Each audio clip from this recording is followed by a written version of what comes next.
if I put my own audio on, I'm just talking to myself here. I did that on my stream yesterday, and the last time I streamed Hunt Showdown, and the Sunday before. Oh, 20 minutes dear of God. me talking into a mic that wasn't even on. Yeah, sounds about bloody right, doesn't it? uh, Sounds about bloody right. Never mind, never mind. Good evening, everybody. How's everybody doing? Hello. Of course, welcome to the Midweek Mix-Up Weekend Edition. Appreciate you all being here. Of course, going head-to-head with the Iron Lords every Sunday is not the easiest of feats. But shout out to them as well. Awesome guest on today with Mav Fun Speculation and his debut appearance over there.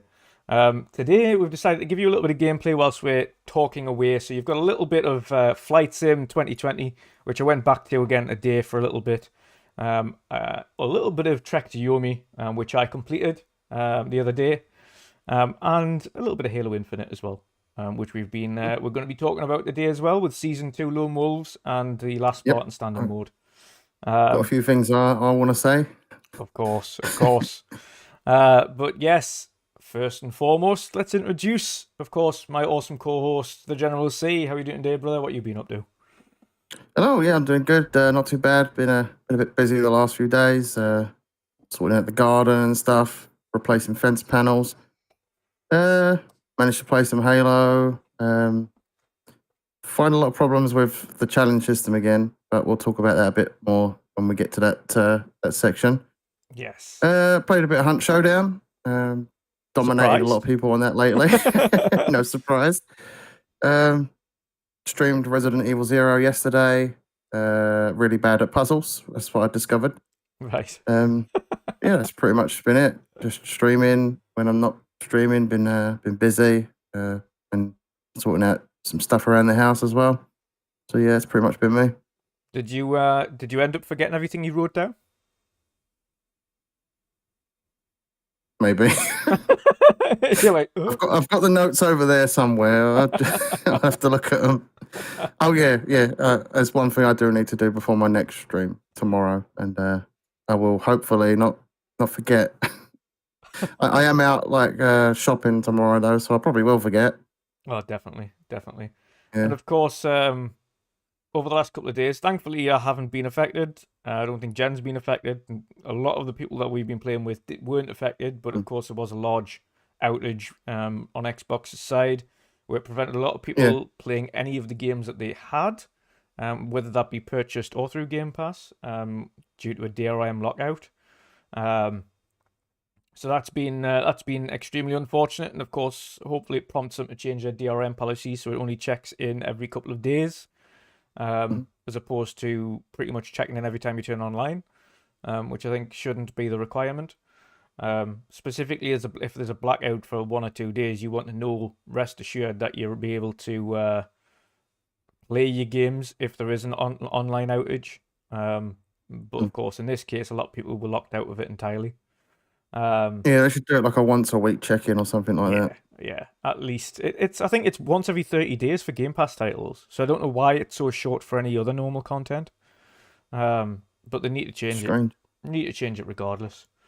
But yes, so yeah, on screen at the minute you've got the awesome Spitfire Mark 10, which is on the Microsoft Store. It was like £8 not too long ago. They're all on sale at the moment. Obviously, it's awesome playing, and I'm flying over Amsterdam. So, however, due to some of the network issues, it didn't have all the online assets. So this is offline assets only. It still looks beautiful, still plays awesome. This is on the Series S as well. So there we go. Really impressive looking game. Oh yeah, super. I'm just not into it myself though. I like looking at videos of Flight Sim, but I'm not into playing it myself. See, it's when it's multiplayer, it's hilarious, and you can see each other, which is one of the other issues we had originally when it first came out. Was you would drop in and out of visibility with each other, so you'd see someone and then 2 seconds later they'd disappear from view, like entirely, and you'd be like, where they gone? I did play it a little bit with a friend, but I never really got into it properly. It's not something that I'm keen on. I just like the look of it more than I do like the experience of playing it myself. Yeah. But no, it's awesome, specifically in multiplayer. In multiplayer, it's it can be very fun. Specific like me, I remember, like I say, a few months back, me and Sean from Gamers Watch, and a few others, we were doing a bit of multiplayer on it, and we ended up doing like a toboggan run down Everest. Mm. So it was going through the valleys with each other and trying to crash into the hillside. So it was in between two I valleys remember like that. that. I was in party chat with Yes, yours. we were pissing uh, ourselves. But that's the type of fun you can have, is like set yourselves your mm, own challenges. Like, can we get from like the top to the bottom of these valleys without hitting the sides and in between these like very tight areas? Um, it's awesome. It's got some awesome challenges, some bush trips and things to do, some landing challenges, tough weather challenges and things like that. But it's mainly just it's definitely a spectacle to look at. And if you love aircraft and things like that, it's awesome. Um, the reason I kind of chose it, I went back into it now, but the reason I want to talk about it a little bit more is uh, it's the first time I've played the game for a number of months now, and going into the store on Minecraft, on sorry, flights Microsoft Flight Sim, um, is unbelievable now. Like, compared to when I went on last time, there was very few aircraft and things like that you could actually get. Now there are hundreds. The official DC planes mod for the Concorde is now out. It's not cheap, but that's because they've put probably the best part of a year and a half to 2 years of work into getting that plane up and running. They've worked with the original that's pretty manufacturers of cool. the Concorde, worked with Microsoft and Asobo to get it running properly. They've done a lot of testing on it. It is £33 in the store, so it's relatively expensive for a mod. But it is a one for one on the Concorde, how it handles, how it operates, every bit of system, every bit of machinery and mechanic and everything's in there. So that's phenomenal to see. It's not one I'll be picking up for 30 odd quid, I can tell you that for now. I'll wait until it's maybe on sale and give it a test out, but it's the type of stuff like that, and these are community created. So these developers and things like that create all these planes that go into the game are paid for the work that they do. So they get a large chunk of the costs and things for what they put on the store. So it's awesome. But yeah, um, we will get I'm into. surprised they haven't done any kind of like sort of Star Wars themed content for Well, this, like yes, flying around in they've a got TIE a. fighter or I something. know they've got and Top Gun's coming out soon, and they had to delay Mm. the Top Gun expansion because the movie got Yeah. delayed. So we'll get the Top Gun expansion soon. So that's going to be awesome because that's aircraft carriers and Mm. everything like that. Obviously, the fighter planes and everything that goes along with the film. So we'll see a lot of kind of challenges based on that. I'd like to see a return to combat flight sim in the game as well. So even if you have a set mode where it's combat flight simulator, where your weapons are activated and you can kind of dogfight each other and things like that, I think that would be awesome. But That'd like a be cool. separate mode entirely, um, Mm. as opposed to like everybody normally flying around the map. You don't want to get destroyed when you're doing like a like a passenger trip from point A to point B. Um, Yeah. Yeah. but yeah, it's awesome. But yeah, Yeah. it's I think it'd be cool if they did do some like themed content to Star Wars, maybe like Tatooine, and then you got a TIE fighter or Millennium Falcon or whatever, just fly around in that on Tatooine. oh, 100%. 100%. It'd be awesome, and they can certainly do it. It depends on if they want to. That's the thing. Um, but yes, today's podcast we're going to be talking about, of course, Trek to Yomi. We're going to be talking about Halo, Season 2 Lone Wolves, and the new mode. And of course, Mhm. last but not least, we're going to be talking about Summer Games Fest. In fact, I think whilst we've got the Flight Sim stuff on, we'll talk about Summer Games Fest because we can then talk about Trek to Yomi when Trek to Yomi's on. Mhm. But yeah, Summer Games Fest, of course, with Jeff Keighley. Of course, that is on the 9th of June. So a few 9th of days, June. yeah, 9th of June. A few days before the Xbox Showcase. It is at 6 p.m. GMT UK time. So of course, that's pretty early doors. I think it's 1 p.m. Eastern, and 10 a.m. PST. We will be covering it. It's probably pretty much, instead of getting our thoughts beforehand, I think I'll just send a link out to a couple of the guys, probably Jen and things like that. Yeah, I'm there. If you need me there, I'll be there.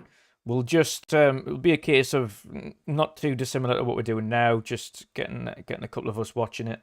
We'll put it on screen. Probably not have any thoughts beforehand. We'll just get a quick go live because by the time I get in from work, it'll be like 20 to 6. So I'll get in, get a coffee, get the starting soon animation up, get everybody into the room quickly, get it set up, and then we'll go live. It'll be a test for our actual big Xbox showcase as well, to test the new layout I've got ready. So we'll see how that goes. But yes, what do you expect to see from Summer Games Fest and Jeff Keighley this year? Be as it, there is no E3. I fully expect to see whatever Hideo Kojima's working on, because we all know Hideo Kojima and Jeff Keighley are sort of some sort of partnership there where they bring his games or whatever he's working on and announce it at his events, because how well they work together and how close of a relationship they have. So I fully expect something from Kojima. There has been a lot of talk about Starfield being there, but I wouldn't expect that, to be honest. I think that'll be at just Microsoft's own event, and then maybe something after the Microsoft event, 20-30 minute long stream where they show off Starfield more. But I don't expect that to be at Jeff Keighley's Summer Game Fest. So I just think we'll see a lot of mixed bag games. Obviously, maybe some from Xbox that they're not really like keen on showing at their own show too much. Maybe some sort of updates on some stuff that are more smaller that they can just keep separate from their big show. I expect to see some stuff from PlayStation there. Maybe we'll see something to do with God of War there. Who knows? Possibly. If that is coming this year. Possibly. Maybe we'll see something there. Maybe some stuff for Nintendo. Very pally with Sony, so we'd expect a few, considering they don't have or haven't announced their own show yet. Or maybe they show the Last of Us remake off there, tease that. Yeah. But yeah, I just think we'll see some stuff from the big three. Maybe some Ubisoft stuff too, or whatever they're working on, and some EA stuff. Because I don't think Ubisoft have an event this year, or is it EA that doesn't have an event? EA have cancelled theirs, and they're just going to say they've just said we'll show stuff when we want to show stuff, basically. So they'll just kind of drop it. Yeah, so maybe they've got a few things to show at Jeff's Summer Game Fest. Yeah, that's a possibility. It could be that we see. Well, it depends, because do Xbox need to show third-party stuff at theirs? And by that I mean, do they need to show off things like EA games and things? Because they've got a lot of studios with a lot of stuff to show themselves. So do they have the time? Yeah. They might do if they've got some sort of advertising license deal with the companies. I mean, it would be awesome if they got the advertising deal for Jedi Fallen Order 2. That would be cool, yeah. Who knows? We are supposed to see that this month, right? And I was expecting it to be on the 4th, and it wasn't. They literally only posted about the Obi-Wan Kenobi thing. That was it. I was expecting to see a lot more. Day. That was a disappointing May the 4th. Yeah. Well, it was a great trailer. I was kind of expecting more. A few announcements for the games. Yeah. Because of Respawn are working on 3 Star Wars titles. Yes. And then you've got Ubisoft are working on 1. Quantic Dream's working on 1. There's so many Star Wars projects in the works. I keep forgetting who's got what. So Amy Hennig has got one. Yeah, she's working on that one, which sounds like she's picking up where she left off with the previous Star Wars project she was working on. Yeah, which obviously is awesome. So we might see some sort of teaser for one of these Star Wars games at Jeff's show.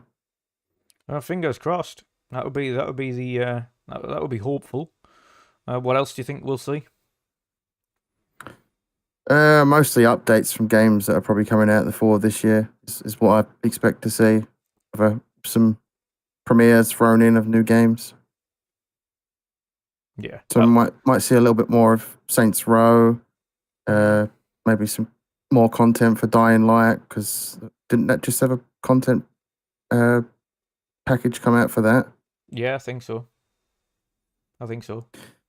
But yeah, I fully expect them to show a lot more of Saints Row, because we all know that there's some controversial stuff there with old Saints Row fans that can't understand what the word remake or reboot means. Yeah. Yeah. Yeah, so they Yeah. they kind of have to show off a little bit more to show the fans that the game is worth picking up. I'm going to pick it up. I think it looks great. I've always enjoyed the Saints Row games, apart from the last two ones, Gat of Hell, and the fourth one I didn't go much on. So yeah, I'm looking forward to the new Saints Row as a return to sort of form, I guess. Yeah. Yeah, definitely. Would you say that specifically the onus would be on Jeff this year to really pull something out the bag, considering E3's not going ahead in any form? Definitely, yeah. Is it has it been said how long his event lasts? Is that going to be It's a so the two? first the showcase that he's got, at least the main one, is on the 9th. Um, Hmm. he will have further ones after that. So as over there, so he obviously knows what Sony's got planned over the few weeks. But it's called Summer Game Fest, so I'd imagine it's over a couple of weeks. You'll have a kind of little bits here and there. But the main Maybe he one's the has 9th. entire Sony one planned. We don't know. Yeah, He's going to put something together to fill that E3 void. yeah, So he could have an entire Summer Game Fest stream dedicated to all what PlayStation's cooking. So we could see a big unveiling of God of War's gameplay, some titles that they've got in the works that they've not announced yet. Maybe a new Uncharted game.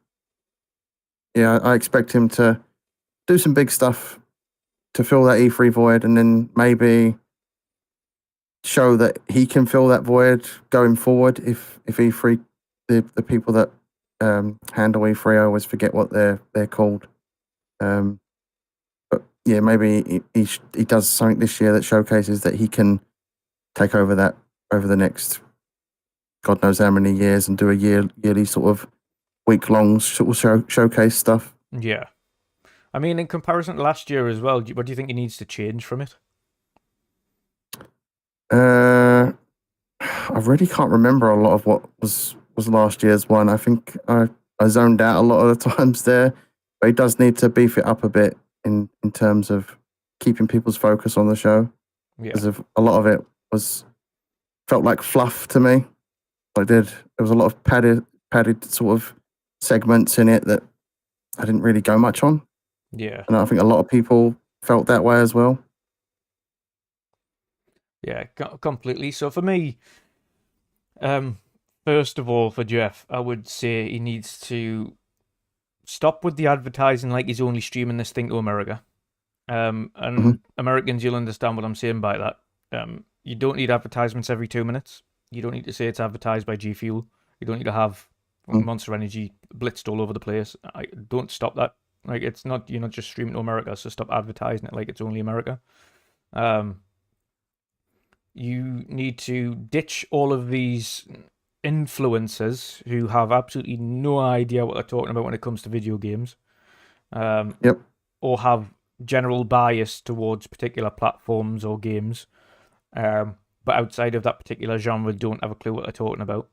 Start getting developers involved that know what they're talking about, whether that be past or present, to talk Mm. about things if you're going to get anybody on in the first place. I think the key kind of change there is to talk about kind of the games that you're showcasing. Have actual industry veterans or industry knowledge on your show instead of Yeah, having definitely. these He had influencers. some Twitch streamers on his show Yeah, last year, didn't he? yeah, that had no That idea. stuff doesn't appeal to me. That's where I switch off. That's probably why I forgot most of the show. Yeah, that had absolutely no idea what they were talking about half the time, which was Mm. abysmal at best. It was quite cringeworthy.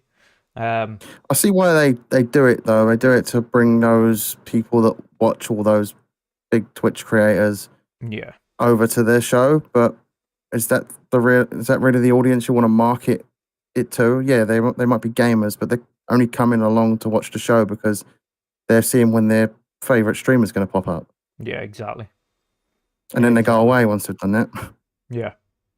And that's the thing. It's and even then, the streamers that he's just asking them the same questions that me and you ask each other.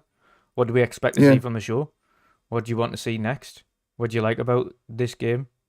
Like it's just he's doing essentially a podcast with then showcasing things in between. Yeah. It does need to feel more like a showcase and not like a bunch of people not like a podcast in a StreamYards chatting to each other. Yeah.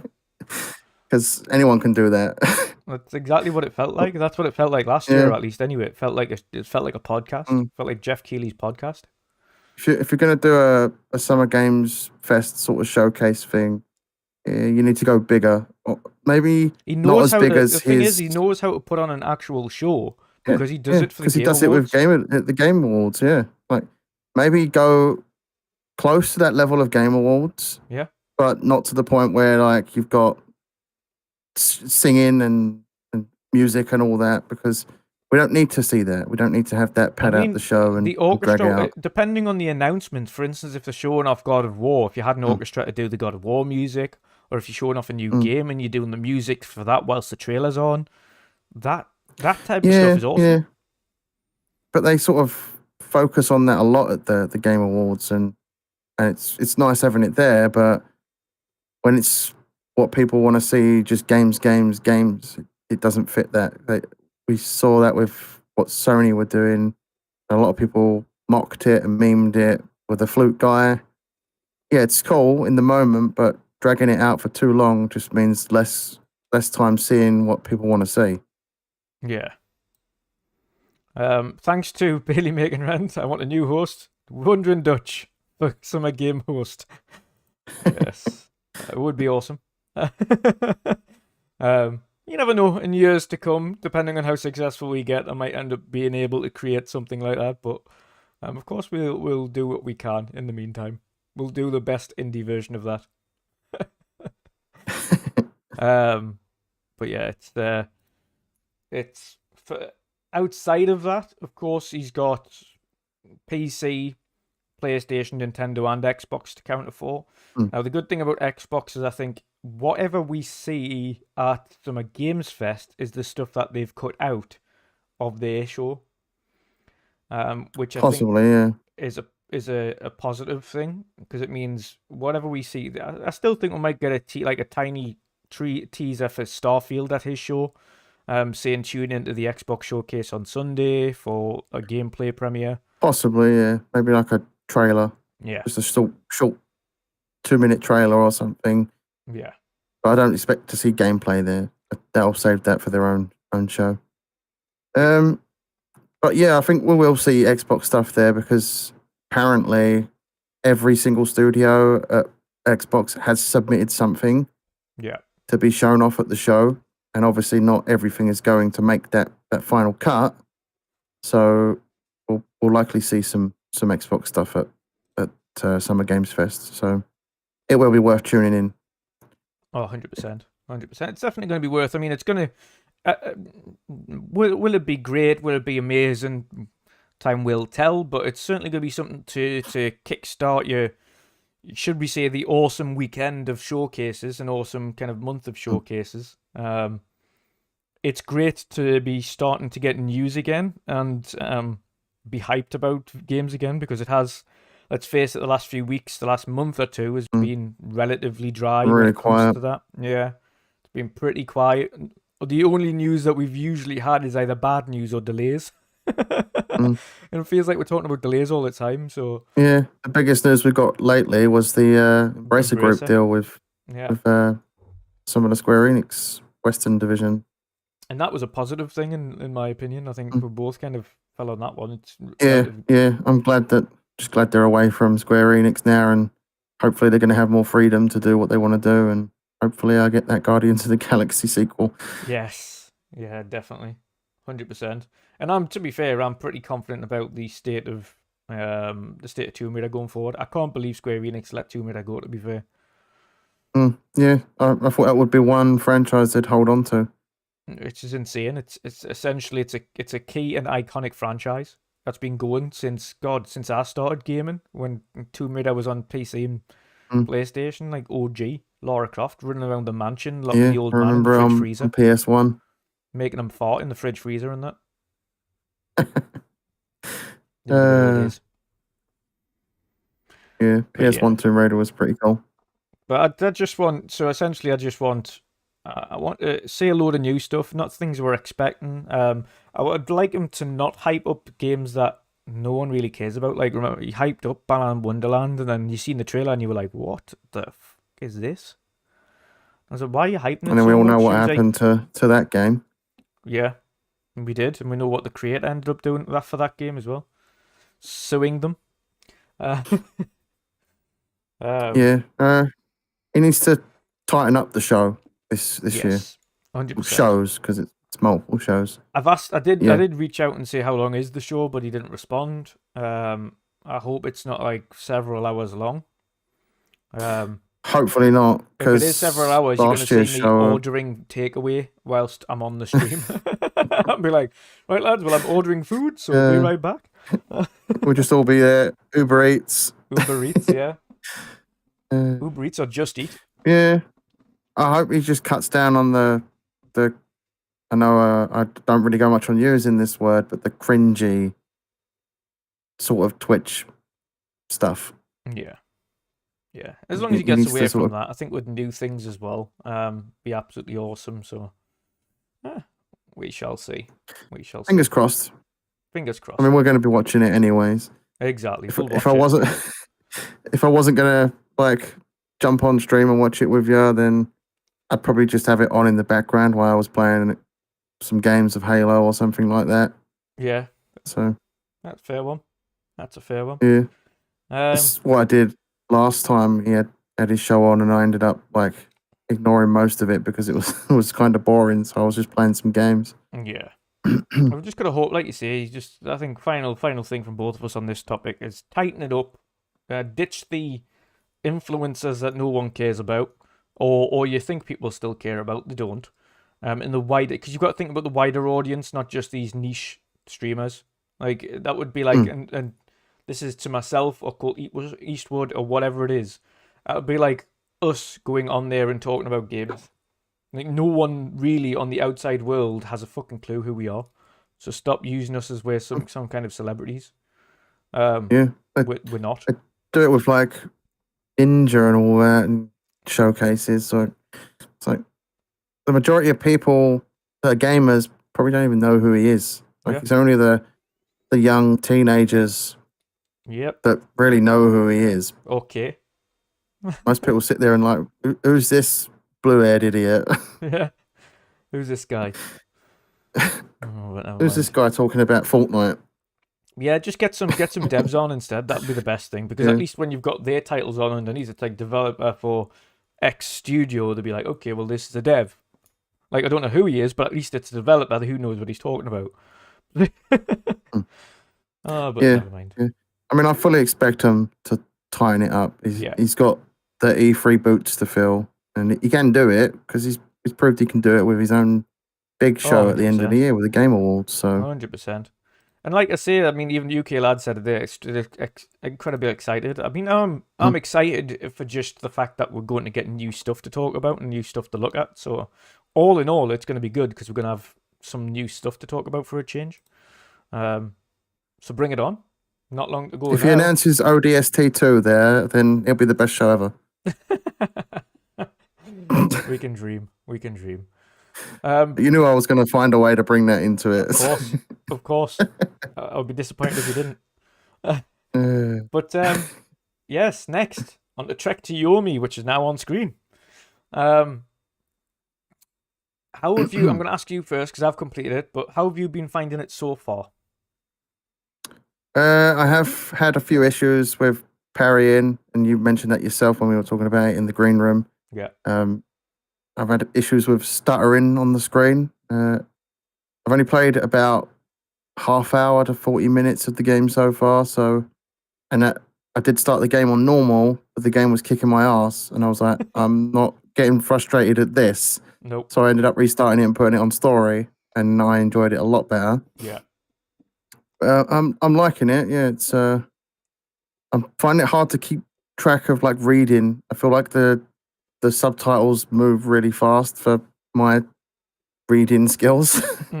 Okay. But I'm enjoying it. Yeah, I think the story's pretty interesting. I liked like the whole opening sequence when you're the kid version of the main character Yeah. and you're sort of defending the village up until the point where Good setup for the you're main story.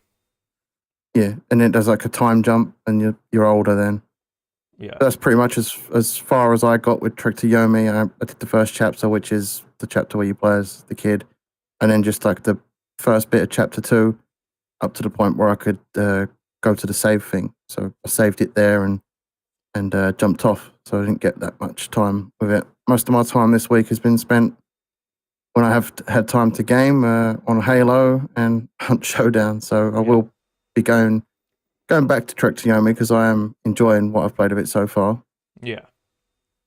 It's just the parrying system's a bit weird and hit and miss. Yeah. I mean, what do you think? What do you think? All out of the rest of it, if you take kind of the I mean, even the gameplay out of it, what do you think make of the rest of the game from what you've seen visually, sound wise, everything else in between? Oh, the soundtrack's amazing. It really makes you feel like you're in one of those old sort of timey samurai movies. Yeah. And I love the visuals. The graphics are pretty good for what the type of game is. Yeah. Going in and out of buildings is pretty cool. And then when you come to fighting, I like the flow of that. Yes. How it flows from going into one area of the game and then out into another area where there's some guys you need to fight. That's done really well. I enjoy that. I do wish though that they did have a touch of color in it, like with the blood. They could have done blood splatters, or maybe they could have done some petals flying across the screen in different colors, just to add that touch of different to it. Yeah. But yeah, I like that it's in black and white. It's unique. You don't get many games do that. Yeah. So it's a pretty decent game for an indie game. It's really good. No, and I'm really impressed. What I would say is the one thing that stood out to me immediately is because every trailer that we've seen has been in the 2D plane, so it's like obviously 2D/3D, but it's always been platformer-esque. So every bit of gameplay that I saw before it released was all platformer. So it kind of looked like just this kind of viewpoint here where you're running from side to side. But to my surprise, of course, playing through it, it isn't just side to side. It's like top down, side to side, in, out, like all over the place. I was like, okay. Yeah, I like that. Like going into those different areas. I didn't expect that, to be honest. I thought, oh, where do I go? At first I got caught up in if it's a and you got side scroller. Paths. Yeah, you got where am I going? Paths. And then I discovered it by just like accidentally going over to like one of the entrances, and I was like, oh, so this is how this game works. Yeah. It took me by surprise, and the amount of collectibles and things that they've got in there as well, in different like hidden entrances and hidden places to go through, and you don't have to fight people head on. You can lay traps for them or use traps to take them out, which I didn't realize till part of the way through. And even now, a highlight on the kind of recording, because this is actually all of this, by the way, is recorded on xCloud. It's pretty good. Because I'd played the game the other day, so before the show today, I went on xCloud and recorded this segment here. So it's the opening sequence all the way up until all of the child sequence anyway. So you see all of that. But certain sections, like I say, there's a lot of collectibles. There's a lot of different paths you can take. Yeah. You don't have to. How did you feel about the heavy attack? Because I found that like a waste of time. Yeah, vast majority of the time it was a waste of time. The only time heavy attack come in useful was on bosses. For the little guys. I felt a lot of the time that it was too slow, so I didn't bother using it. Yeah. It's like by the time you've pressed Y and you've gone to slash at an enemy, they've already backed off far enough out of your range. Yeah. I mean, one thing I will say as well is the further you go into the game, which is another huge plus to me because I thought it would just be swords. You get bow and arrows, you get little blades you can throw at people. Yeah, I've used the little throwing dagger things. I can't remember what they're called. And then you get like, should we say, colonial style war heavy artillery guns, like hand cannons that you can fire at people as well. Oh, that's pretty cool. Which is like a heavy weapon. It takes ages to fill it up because he bends down and puts like all the stuff in the thing, and then he like preps it and then gets ready to fire, and then you fire it. So it takes a while to do it. So basically, have a lot of space between you and the enemy. So if the enemy's miles away, then use it. If not, then don't bother because you will get your ass kicked. But yeah, it was the range of weapons surprised me as well. The fact that you had all that stuff. There was an abundance of ammunition everywhere. There was loads of power ups. So, and I didn't get all of them in the first playthrough.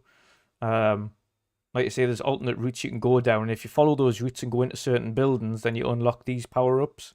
So like increased stamina and increased health. I found the stamina ones at the start of chapter 2.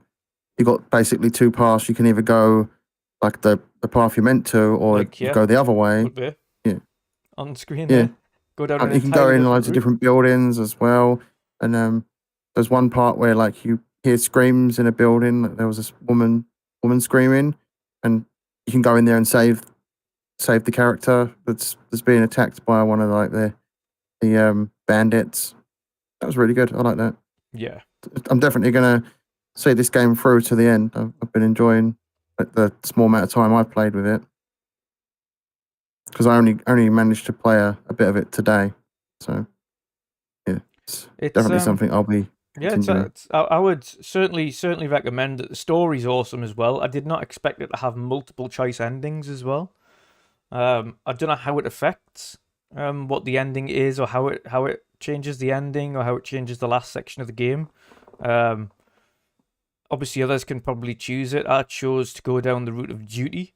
So you can go down duty, love, or revenge, essentially. So duty is duty for your people, so look after everybody. That's how you kind of end the game. Love is to go after the woman, which is obviously following you alongside the game from the start as a child all the way through. And revenge, of course, is for the guy after this little child sequence, which you'll see on this video, who you think you killed and you didn't. And he's kind of come back with a vengeance. And that's the guy you cut his nose off right at the beginning of the game. Yeah. I thought that was pretty cool, cutting his nose off. Definitely. I like the finishers as well. Have you had a chance to do any of the finishers yet? I have not, no. Yeah, they're cool. I did like the backwards attack when you could spin around and slash. Yeah. That was pretty good. So with the harder enemies, you kind of daze them after a few slices and they just stand there, and then you press RB. And in some cases, he'll like chop his leg off, and then he'll go down onto one knee, and then you lob his head off as well, and his head will come off, which is quite cool. Oh, that's cool. In other circumstances, you might like, I think you'll essentially just pull him in and then just slice all the way through him, and then he like falls down onto the sword, which is awesome. But yeah, there's just so much more to the game than I thought there would be for an indie game, to be honest. Yeah. So I'm surprised by it. I was looking forward to it because I saw it in your indie showcase that you put together. Yeah.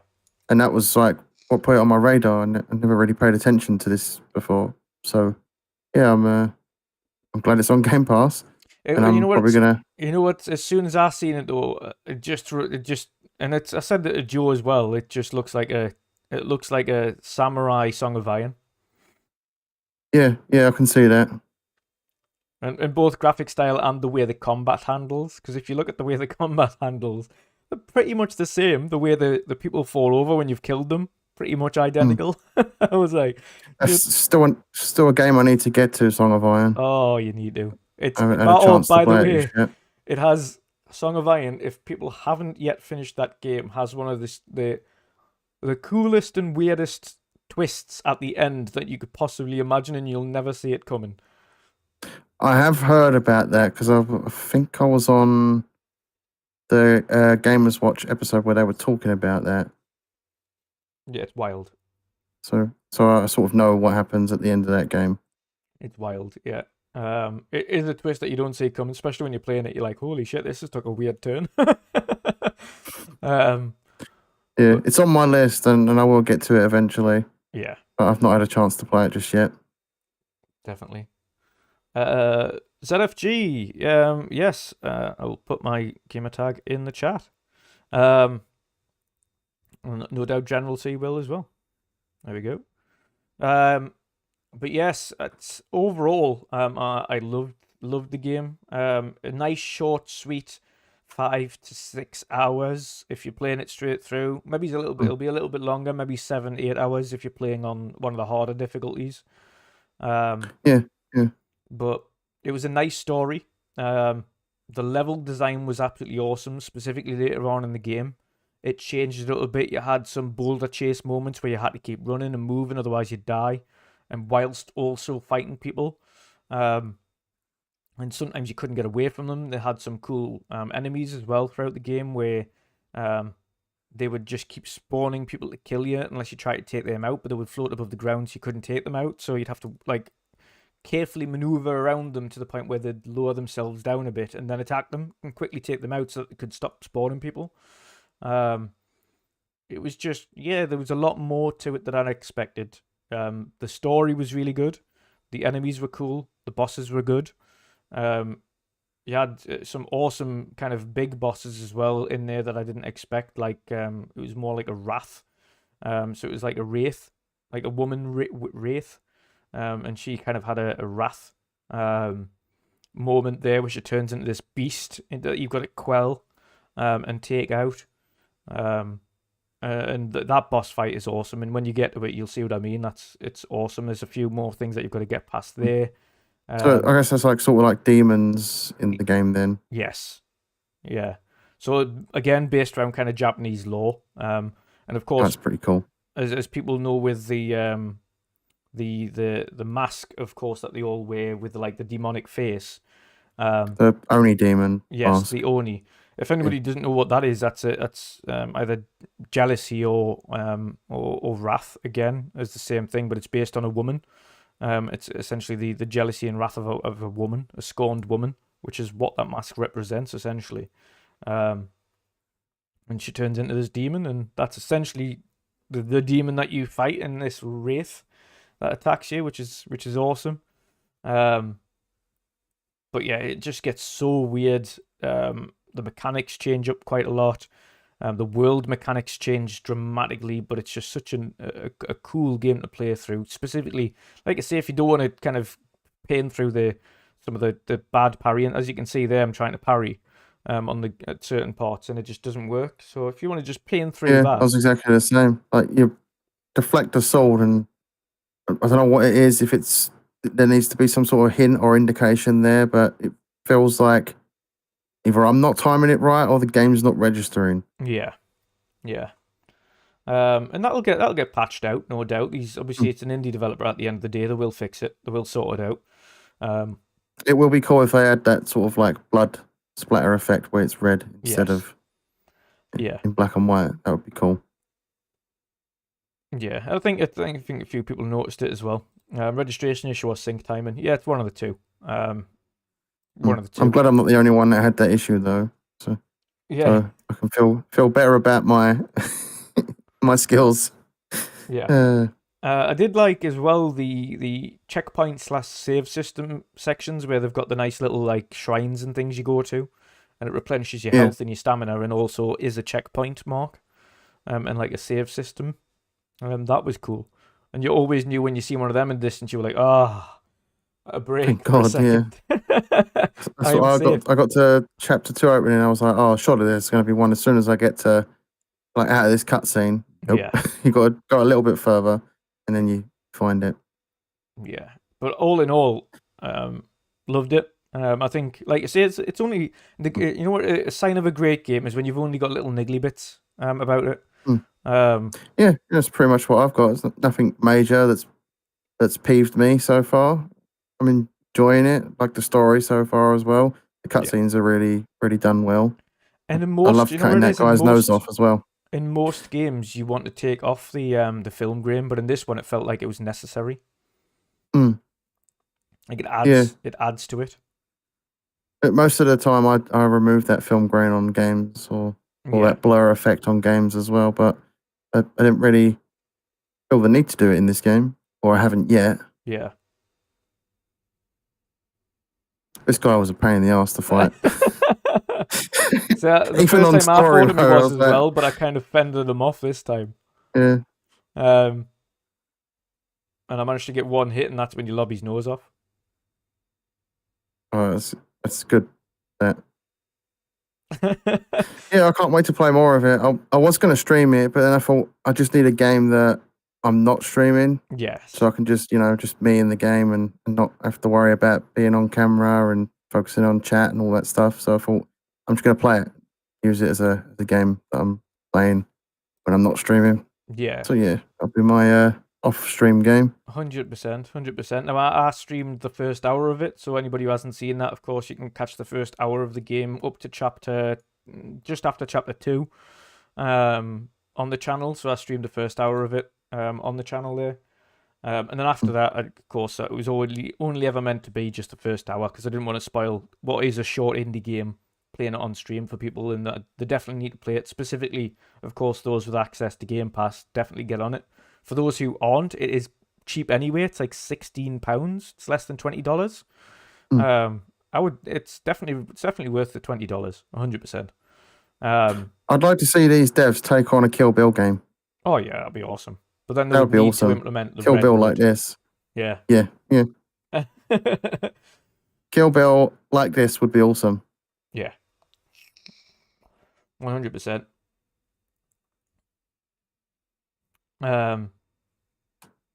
But yeah, it's overall highly recommend playing it. Even if it's a chill game, just stick it on story mode. Don't give yourself a hard time. It would be it's well worth your time. Story wise, it's an awesome story. Again, multiple choice endings. It's got a lot of collectibles and things you can hunt for whilst you're doing it. So if you want to take a little bit more time and hunt through all the different avenues you can go down. Because I didn't really know what would be a secret place and what would be the route I meant to take. In some areas, I missed out on certain sections because I thought, okay, I'll try this way because this doesn't look like the main way, and it ended up being the main way, and I missed out on it. So, all in all, awesome. Definitely recommend it. Go play it. Yeah, I'd say pick it up and play as well. Yeah. And I'd like to say, it's on Game Pass. If you have Game Pass, worth a try. Between 5 to 8 hours, it's a nice short game you can play for in between. Oh, let's I've got some different gameplay to put on now. Let's go down. I'd say if you've just completed a lengthy game, yeah, perfect palate cleanser. Yeah, 100%. 100%. Nice, perfect palate cleanser. Speaking of games that we've played recently, Halo! Back to Halo. Season 2.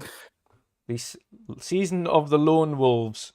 We'll be playing a little bit of Halo after the show as well. We're going to have like a quick 2 minutes to get ourselves a drink and whatnot. We're going to try and get a session set up with trying out custom Last Spartan standings, where we get a group of people together to jump in, have a party of everybody versus everybody on Last Spartan standing. That should be awesome. So if anybody wants to play afterwards, add us. We dropped our gamer tags into the chat there, so feel free to do so. We'll get a game sorted.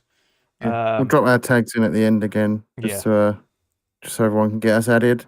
Definitely. Yeah, I'm looking forward to some community Last Spartan standing because that'll be interesting. Yes, 100%. Other than that, let's get into season 2. What do you make of season 2 so far for Halo Infinite? Hit and miss. The small arena map, I feel like I've played that over and over again before, but it feels like I've experienced this map so many times in the past with older Halo games. Yeah. So I'm not too fussed about that map. But I really like the Big Team Battle map. That feels fresh, different from what we've seen in previous Halo games. Yeah. Very standout, and it works pretty well on the Last Spartan standing mode. I do have some issues with that mode though. Yeah. There's a lot of times, like towards the end game, where people are hanging on to their power ups, like the overshield or the active camo, and you always get that one guy that wants to hide in the corner, either with invisibility, and then melee you as soon as you cross paths with him, or he'll pop his overshield right at the time he sees you, Yeah. and that can be quite unfair and too tough on the RNG, because if you're quick enough and you get to one of those sort of supply drop things, Yeah. you can get lucky enough to get two of those overshields. You pop the first one, you've got one on you, all ready to go. So you're basically a walking tank on that map, and you can walk through a couple of people pretty easy. I find that 100%. pretty unfair, and I think they should remove those power ups to make it a little bit more down to skill, rather than, oh, I've got invisibility, I'm going to hide in the corner, or I've got overshield, I'm going to walk around the map killing as many people as I can, and then I'll pop my other overshield when I get close to losing my first overshield. Yeah. So yeah, that's a little bit annoying. And then when it comes to the very end and you're in the final danger zone circle, if you have 1 or 2 lives left and you get killed, you're already in the red zone. So you're near that last circle, but by the time you reach it, which could be 15 to 20 seconds, you've lost a significant amount of your health, and you're only 1 or 2 shots away from death, and that's pretty annoying. So I need to sort that out. Maybe when it comes to that final circle, all your lives go away that you've got left, and it just comes down to who's left on the board. Yeah. And maybe they could do the same with the power ups. Maybe they could do something where it gets to that last circle, and then could be some, in terms of the game, some sort of EMP that disrupts your I can't even remember what they call now, equipment. But yeah, there's a few issues there, but it's a decent mode that has potential.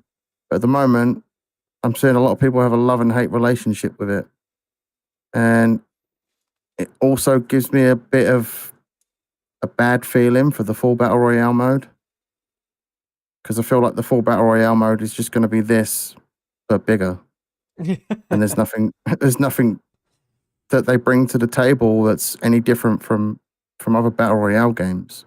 Yeah. If you're going to do a battle royale, at least try and do something new to evolve that genre of games. Yeah. Like I say, it's kind of a missed opportunity. I think if the battle royale doesn't include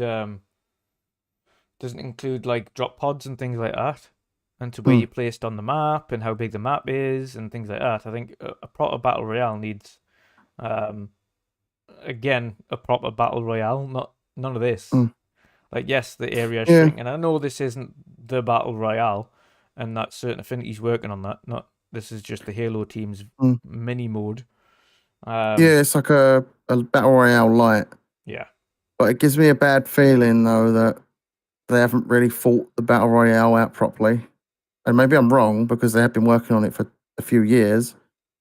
But seeing as it's kind of like a battle royale, it makes me feel like the full pardon me, got a bit of a trap wind there, sorry.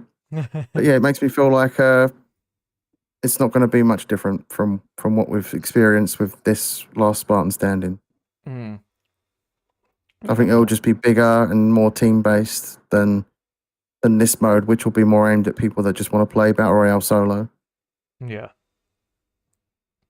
What do you make with the new armor sets and everything in the next season pass?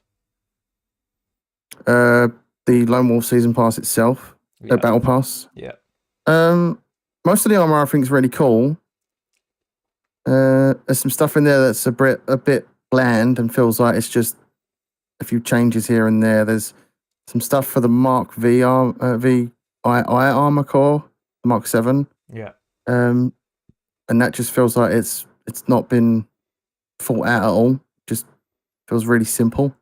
The actual armor core and all the stuff that goes on the new armor core, the Rakshasa core, that's all cool. But all the stuff for the previous, the main core you get at the beginning of Halo Infinite, that's all simple stuff, and I kind of expected more there. But yeah, Battle Pass, I wouldn't have paid for it myself out of my own money personally. But I had Microsoft Reward points, so yeah. Yeah, I spent those. I had them, might as well use them. Yeah. I'm glad I didn't pay for it out of my own wallet. I would never have bought the premium one. I just got the standard £7 one or whatever it was. Yeah, that's what I got with my reward points. I thought I might as well. Yeah.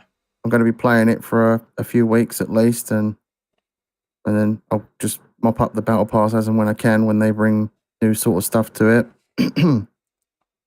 But yeah, I don't think much of this battle pass, apart from the new armor core and the new bits that you get at the end of the battle pass. I mean, it's like I say, it's nice to have a couple of new levels, but it's still just a damn shame that it's only 2 levels. Yeah, it's going to be, and the only benefit that I get from it is, of course, I run a lot of custom games, which we have some daft laughs on.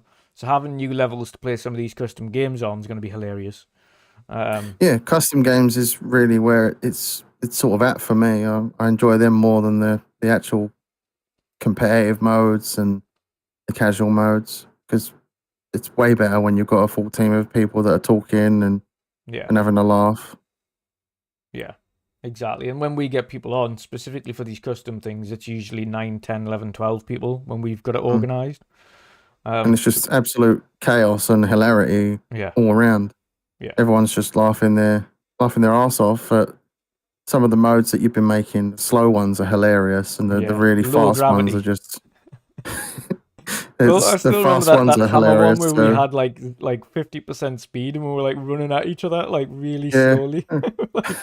I'll be there soon. Don't you dare move.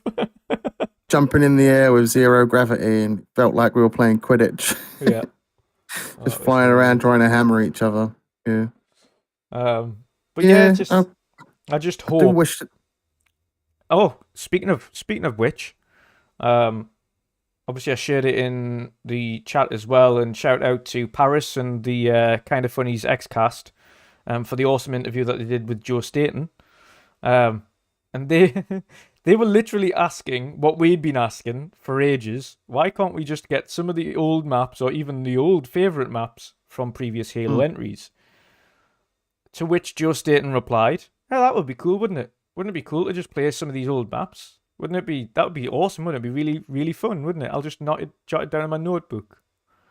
So it was a very, what seemed to me like he was like, obviously he was joking, but it seemed to me like it's something that he's definitely doing. And I think potentially we might hear something around showcase time about the inclusion of Hopefully. these. If that is the case, then that is going to solve 50% of their problems almost immediately. Exactly, yeah.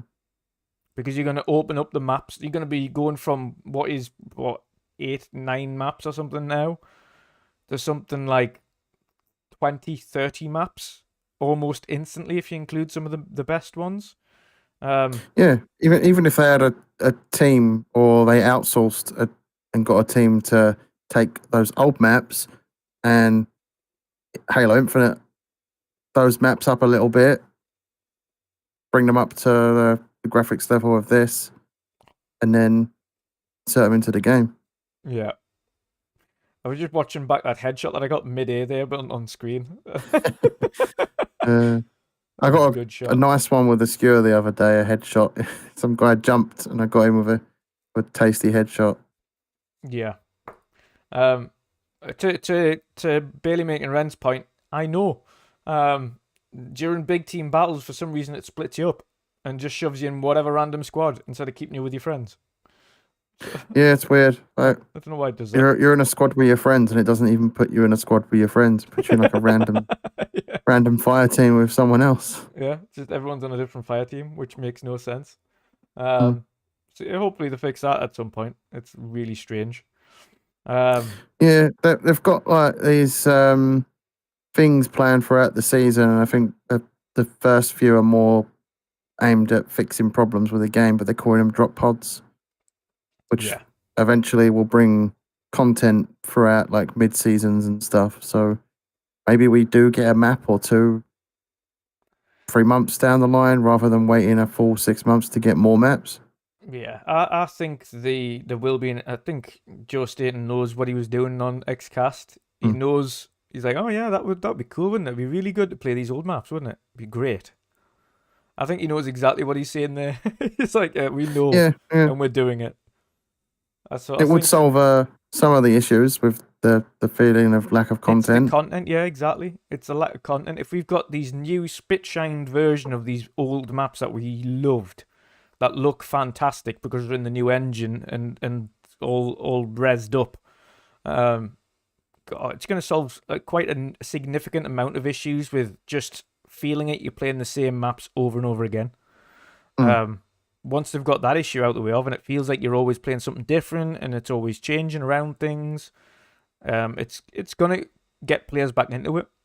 100%. I think it's more the big team maps. There's less big team maps than there is arena maps. Yes. It kind of gets stale quick Yeah. when you're playing big team battle. 100%.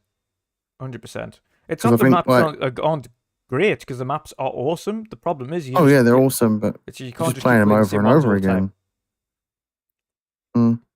I think there's only 4 big team battle maps. If I'm correct. There was Yes. the 3 that were in the game, and then now the new one. Yeah. They just need some more of them big team maps, and even then, the new big team map isn't a big map. It's quite a small map. Yes, I think it was more designed for that last Spartan standing. Yeah. 100%. We played one match of it the other day when we were playing with Mr. Boomstick. Yeah. And it was awful for capture the flag. Like it was literally we tied because no one could get close to each other. Yeah. It was just a battle of killing each other more than trying to go for the flag. It was There's physically a few times when we got close. Impossible. Yeah. Because you had to either go through, over the middle, which you were just in wide open and get annihilated, or down one of the other 2 sides, which were underground, and you get annihilated. So. Yeah. Don't think of it. I don't think of it as a big team battle map, to be honest. Although it's in that cycle, it doesn't feel like it's been built in mind for those big team battle modes. It's more aimed at that last Spartan stand-in where there's 12 Spartans running around killing each other. Yeah. And even then, it still feels small in comparison to some of the other bigger maps. Yeah, it does. Yeah, it does. Because there's a lot of times in that last Spartan stand-in where you spawn right next to someone. Yeah. One of the key things that you get in last Spartan stand, I think everyone's complained about it so far, is you've got all your typical old Call of Duty campers who just sit in the corner and wait for you to come to them and then kill you. Especially once they've got the invisibility. Yeah. Like, they'll just wait there until it runs out. I think personally as well, the cloaking needs to be disabled from online because it's just sweaty. It is. I think overshield and invisibility should be removed from that mode, and it should just be skill-based. I mean, there's in me general, on the I think screen the now. invisibility just needs ditched because I can understand overshield and people and then you can see it coming and everyone's like, right, okay, overshield's on the way, like careful everybody. But not when you've got some guy that's just literally running from cloaking device to cloaking device and he's never out of it through the entire game. Yeah, that's what I mean. Like, if you're quick, you can pop an invisibility and grab an invisibility and have that one ready to go as soon as your other camo runs out. Yeah. And you're invisible for a solid minute or 2. And in that time, you can melee a few people. Yeah.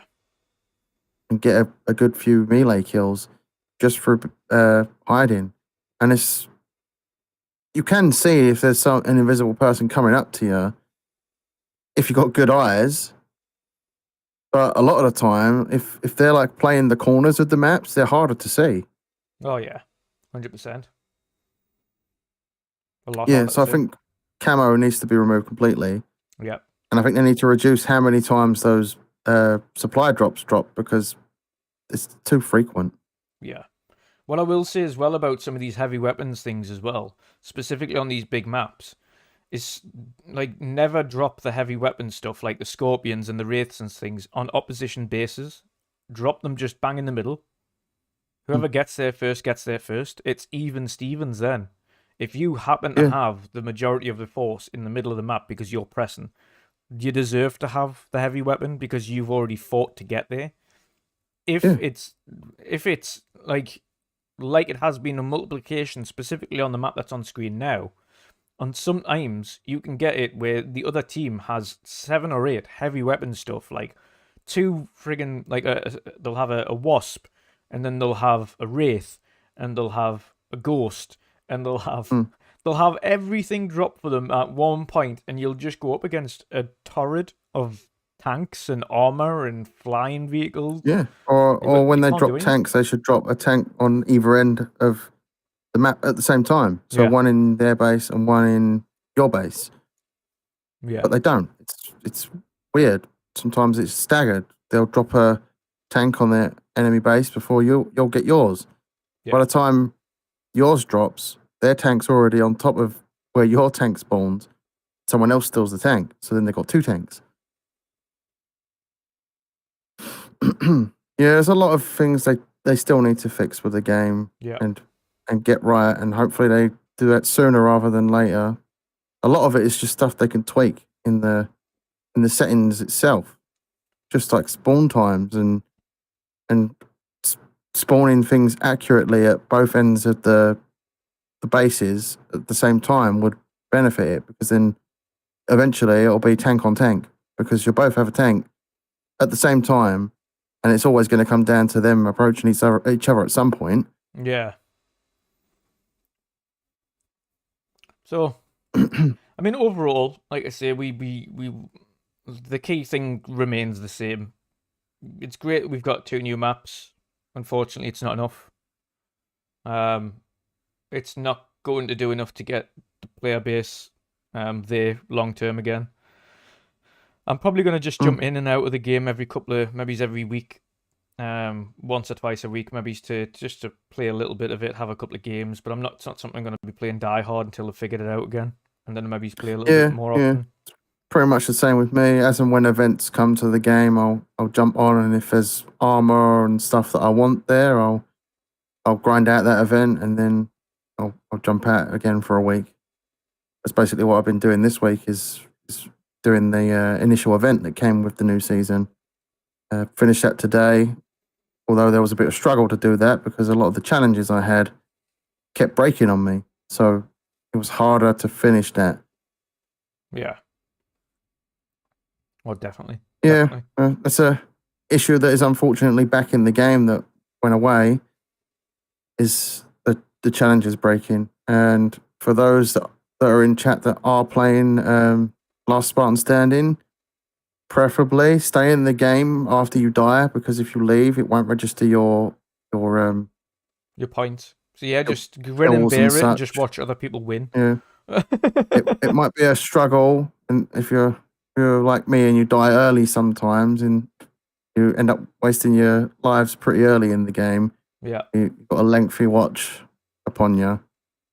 But yeah, it's unfortunately the only way you can deal with it until they fix this issue is that they did say that although you can back out and it might not register your stuff off that you leaving, but then you reload the game and it should be there.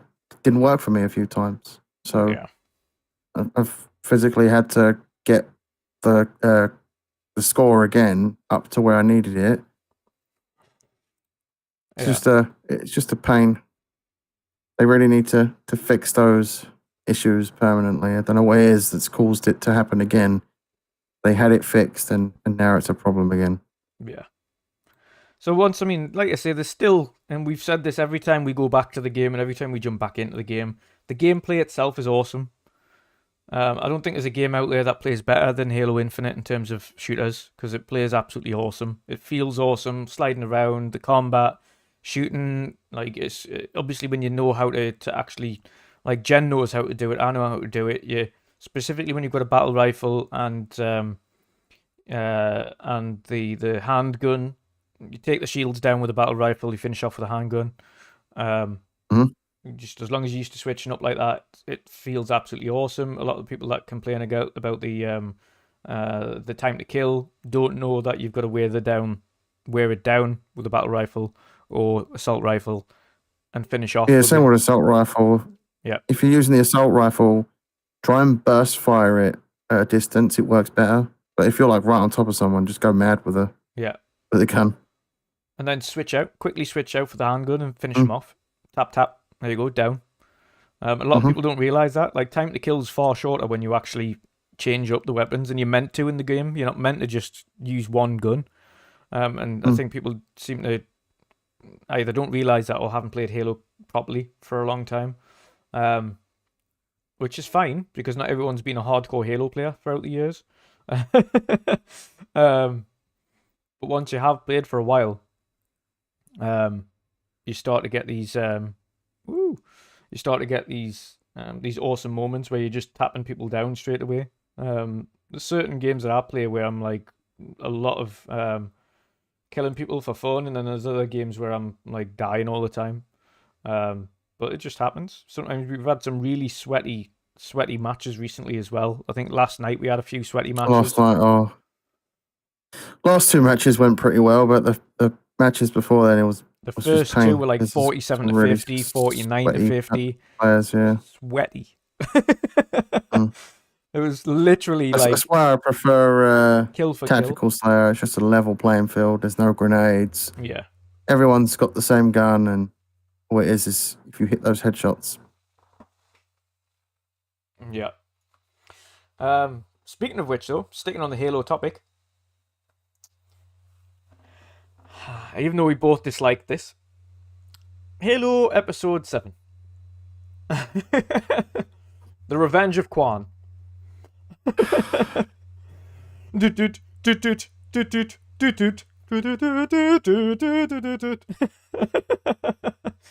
is the Phantom Quan.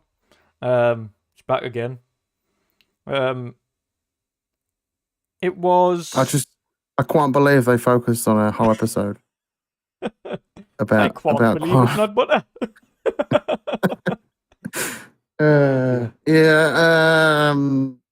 Didn't go much on this episode. Didn't need to see it. Kind of hated every minute of it. Yeah, that song I was singing there was that accurate. It was a copyright claim.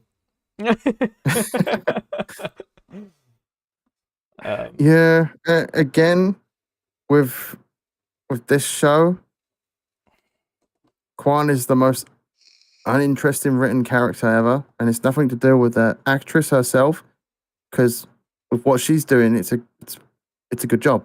Yeah, it's just the character is written so poorly, and the story around the character is character. It's the most generic level of writing that anyone can muster up. Yeah, and it's all the worst parts of the show is surrounding her character. There's some bad stuff in there as well, other than her character, but the worst stuff is unfortunately Quan's character and the story revolving her. Yeah. And now with this episode, they give you this moment where it looks like she's more important than she actually is. Yeah. I don't think it'll end up going that way. The positives I took out of it was watching her get beat up by the Chief several times in a row.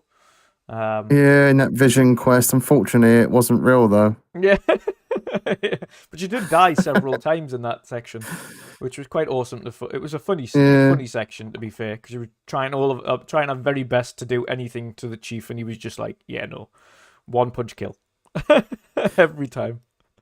One punch man.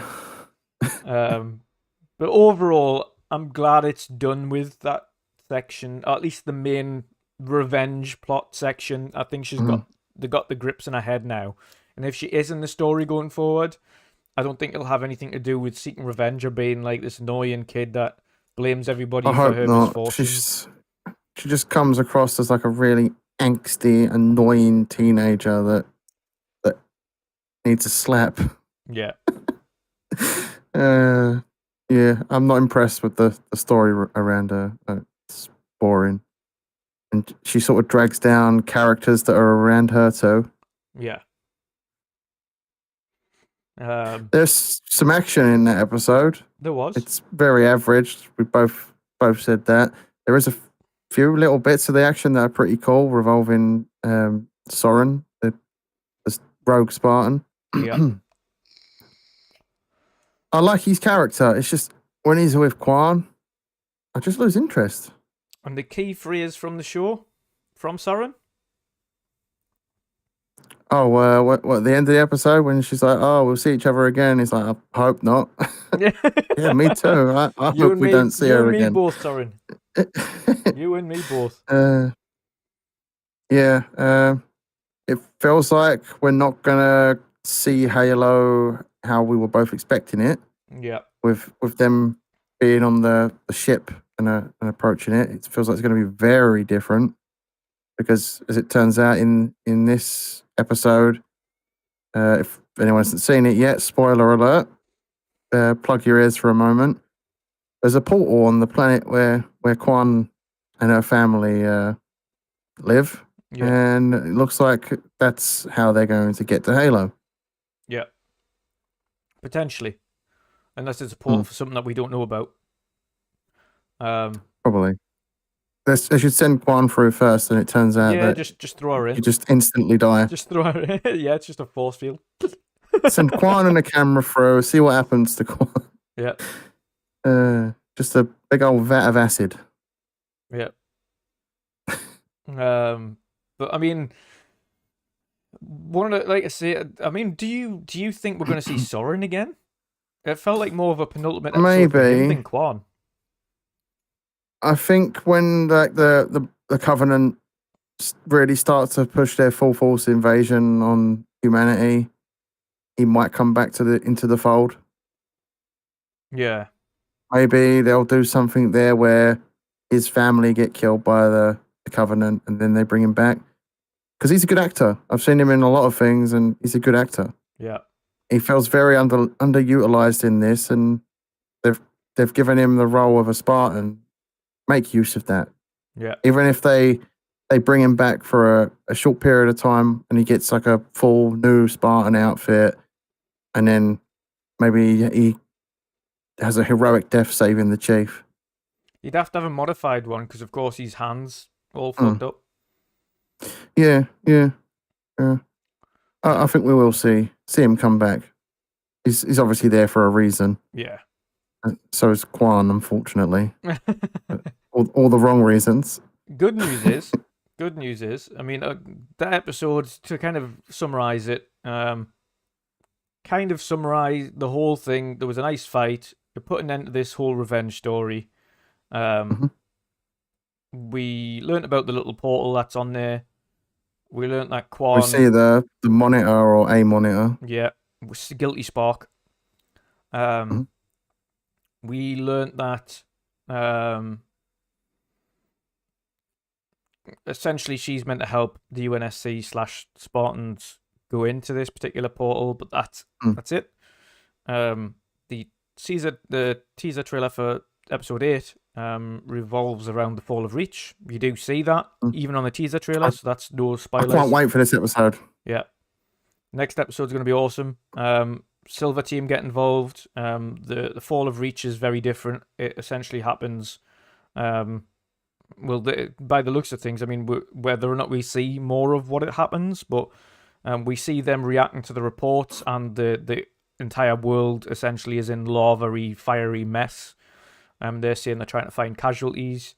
They didn't see it coming. The defenses were taken out in seconds. Like yada yada yada. So episode 8 is back to the awesomeness. But yeah, other than that, it was quite a we kind of forced ourselves to watch it as soon as we seen, like, you told me the teaser trailer.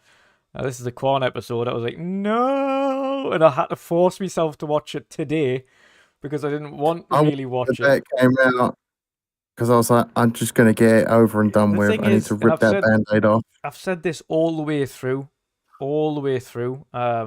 This season, Quan's storyline feels like a Star Wars storyline, not a Halo storyline. personally, I feel like it was shoehorned in. Yeah. It feels like her story doesn't belong, especially when like the opening sort of title sequence is Chief and his armor like slowly assembling on him. Yeah. It just feels odd that they've shoehorned in this like coming of age angsty teen story with Quan, and as far as I know, everyone dislikes it. I actually put a poll out. Where is it? I need to find it. I put a poll out the day of the show. The show aired, the 7th episode, and I put with Halo the series getting a season 2. Do you think they should get rid of Quan's storyline? If yes, tell me why. If no, tell me why. And then the poll was yes or no. 81%, 81.3% of people said they should get rid of Quan's story, and 18.8% said no. Yeah. So that really speaks numbers. The majority of people don't like her story. Nope. Although it was only like 64 votes, there's still a decent number of people saying they don't like her story and they should get rid of it. 100%, and they should do. Absolutely, get rid of it, destroy it, remove it, as if it's never happened. I don't know. I think if they do it abruptly, it'll turn out stupid. I think they just need to ease it out in the first few episodes of season 2, if she's still around. I mean, she could be killed off at the end of season 1 for all we know. Yeah. Season Quan. Season Quan. But all in all, yeah, I'm looking forward to next week. Pretend this week never happened. Yep. I can't wait for next week's episode. Yeah. This week it's all about John can't be trusted, etc. It kind of feels like the Halo 5 all over again, to be fair. You can't be trusted. He's fighting against us, blah, blah, blah, blah, blah. But all in all, it was it's going to be going back to the Spartans, Silver Team, see what John's up to, see what this other woman's up to, the fall of Reach. I'd much rather them focus on the other Spartans than Quan. They've got 3 Spartans there. They could focus another storyline instead of Quan's storyline. Replace it with them or one of them. Like we all know that Kai, is it 125 designation? She's going for her own stuff. So give her that section which would have been Quan's story, and her story is actually more interesting to pay attention to. Yeah. Just do that with that other sub story. At least people will be interested in it because she's a Spartan. Yeah, exactly. It's like I've said, like most of the stories that revolve around insurrectionists, people don't really care about. Nah. They care more about the UNSC and the Spartans and stuff like that. And that's the sort of stuff we want to see. And they could easily focus on another Spartan. Oh, 100%. Easily. But we shall see how the rest of the season goes. 2 more episodes left, isn't there? 8 and 9? Yep. 2 episodes. This penultimate one, which I'm expecting there to be quite a bit of action. Yeah. And the then last the one's going to be season like an finale. extended season finale. Could be, but who knows? Who knows? Hopefully it's not an extended Quan episode. Imagine.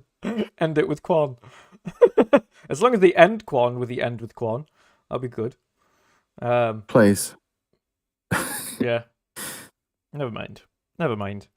But another awesome show today, Jen. Another awesome show. Yes, it's good. Yeah, it was a good show. Chatting about Halo. As much as I love the Halo series, been disappointed with Infinite a lot. Not with the gameplay, because we both always say that the gameplay is great, and it is great. Yeah. It's just the the sad lack of content, which has disappointed us and many others. Yeah. Completely. But other than that, chaps, we're going to play a little bit of. We're going to go out, have a 5-minute break, get ourselves a drink or 2 or 3, come back, play some Halo. Everybody's welcome to jump in and play with us. We're going to try and play some custom games, so get a few people together. So yes, Gonna put my gamer tag back in the chat. So yeah, add me and Dutch and join us for some Halo. Yeah. There we go. Gamer tags are back in chat again. So add us. Let's play some Halo. We'll play some custom games. Play some Last Man Standing. Last Man Standing custom games if we can. So Last Spartan Standing, whatever you want to call it. Stuffed Sean, say no to Slayer BRs. But yes, awesome show again. Thank you, Jen. Let people know, of course, where they can find you and what you've got coming up this week. You can find me on Twitter, _general_C. That's the same on Twitch as well. Working on some stuff. I'm probably gonna take Thursday off of streaming and work on Hunt Showdown video that I want to get out. Otherwise, I'm never going to get it done. Yeah. Because I'm too focused on streaming at the moment. So I need to dial it back at least a day and work on some Hunt content. Yeah. Awesome. So yeah, that's pretty much my week. Awesome stuff. Of course, you can catch me, of course, right here. And this week, Boom Show, at least Double Barrel Gaming, Primetime Gaming, changes to Wednesday evening. So it's going to be a busy Wednesday for me. Busy 2 days, in fact, for me. So you can catch me, of course, on Tuesdays for Sea of Tuesday. Sea of Thieves stream with Xbox Nick, the General C. The General We. Yeah, Chris, and Perrin Pluck and a few others. Who are going to be playing and streaming the Sea of Thieves as usual for every Tuesday. On Wednesday, of course, the Midweek Mix-Up podcast returns. And straight after that, Boom Show for Primetime Gaming. Thursday is empty for us as well so far. And of course, you would find me again on the following weekend for the weekend edition with the Gen. Other than that, crazy to think that we're 15 episodes in now. 15 episodes already. 15 weeks, 16 weeks technically because we took a week off. But 16 weeks in. And of course, we have the 2 showcases coming up at the beginning of next month. We've got the Summer Game Fest and we've got the Xbox Bethesda showcase. So that's going to be a very busy week because we'll have, of course, the weekend edition. We will have the regular podcast. We'll have Sea of Tuesdays. We'll have the showcase on the Thursday, and instead of the weekend edition, of course, we'll have the main showcase for Xbox Bethesda. So that's going to be interesting. I have the overlay. Very exciting times. I know. I've got the overlay ready to rock and roll for that. So fingers crossed it works as well as I'd hope it does. It should be awesome. And we've all just got to synchronize the stream up to each other to make sure that we're all on at the same time and not jumping ahead of each other. Yeah, I'm sure we'll do that. They'll have some sort of countdown rolling into the show. We can do that. We can sync up with. Yeah. I'm getting excited. I can't wait to see all these new games. Like Christmas morning's coming. Christmas for geeks like us. I can't wait. Fingers crossed. I know. ODST 2. Other than that, for everybody, no, my luck. Right, go on.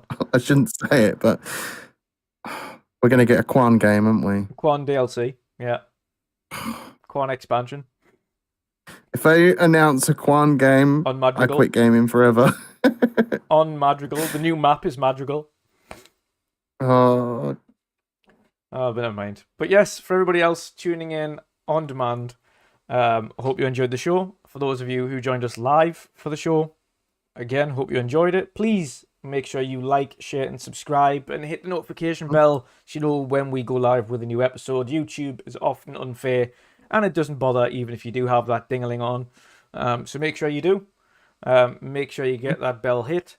And of course, if you enjoy the show, please like it and share it out. And of course, if Don't you don't forget, already, Manscaped. yes, Manscaped, 20% off. Take care of your balls. Yep, tickle your balls. Summer's With coming code up. MWMU for 20% off at Manscaped.com. Summer's coming up. Yep, Manscaped that bush. Manscaped that bush for summer. No one wants to see that hanging out of a pair of shorts. Yep, get your bikini line sorted for summer. Other than that, guys, everyone has an awesome evening. Come and join us for some Halo fun in like 10-15 minutes. Until next week, see you later. Goodbye now.